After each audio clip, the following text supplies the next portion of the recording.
தற்போதைய அண்மை செய்தி. நெல் ஈரப்பத அளவை உயர்த்த வலியுறுத்தி பிரதமர் மோடிக்கு முதலமைச்சர் மு.க.ஸ்டாலின் கடிதம் எழுதியிருக்கிறார். ஈரப்பத அளவை 17%லிருந்து 22% உயர்த்தி விரைவில் ஆணை பிறப்பிக்க வேண்டும் எனவும் அவர் கடிதத்தில் வலியுறுத்தி கேட்டுக் கொண்டிருக்கக்கூடியதை அண்மை செய்திகளாக நாம் பார்த்து வருகிறோம். நெல் ஈரப்பத அளவை உயர்த்த வலியுறுத்தி பிரதமர் மோடிக்கு தமிழக முதலமைச்சர் மு.க.ஸ்டாலின் கடிதத்தில் குறிப்பிட்டிருக்கிறார். அது குறித்த அண்மை செய்தியை நாம் பார்த்து வருகிறோம். நெல் ஈரப்பத அளவு 17%லிருந்து 22% உயர்த்தி விரைவில் ஆணை பிறப்பிக்க வலியுறுத்துவதாக முதலமைச்சர் கடிதத்தில் கேட்டுக் கொண்டிருப்பதை அண்மை செய்திகளாக நாம் பார்த்து வருகிறோம்.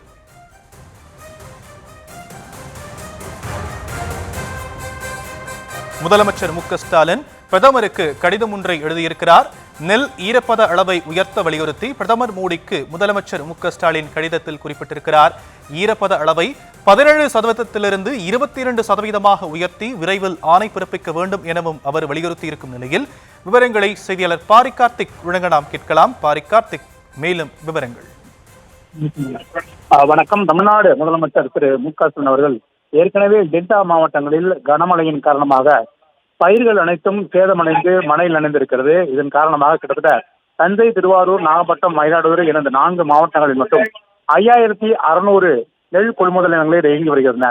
இந்நிலையில் 17% மட்டுமே ஈரப்பதம் இருக்கக்கூடிய நெல்லை மட்டுமே எடுக்க முடியும் என்ற மத்திய அரசை உடனடியாக மறுசீரமைப்பு செய்ய வேண்டும் என்றும் கூடுதலாக 23% மாற்ற வேண்டும் என்றும் தற்போது தமிழ்நாடு முதலமைச்சர்கள் கடிதம் ஒன்றை எழுதியிருக்கிறார்.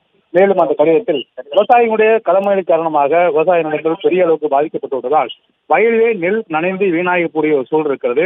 எனவே ஈரப்பதத்தின் அளவை மத்திய அரசு உடனடியாக உயர்த்த வேண்டும் என்றும், மேலும் லட்சக்கணக்கான விவசாயிகளுடைய வாழ்வாதாரமா இருக்கக்கூடிய அந்த நெல்லை பாதுகாக்கும் பொருட்டு தமிழ்நாடு அரசு எடுக்கப்பட்ட முயற்சிகளையும் சுட்டிக்காட்டி அதே நேரம் மத்திய அரசு இந்த ஈரப்பதத்தினுடைய அளவை அதிகரிக்க வேண்டும் என்றும் தமிழ்நாடு முதலமைச்சர்கள் கடிதம் வாயிலாக தெரிவித்திருக்கிறார்.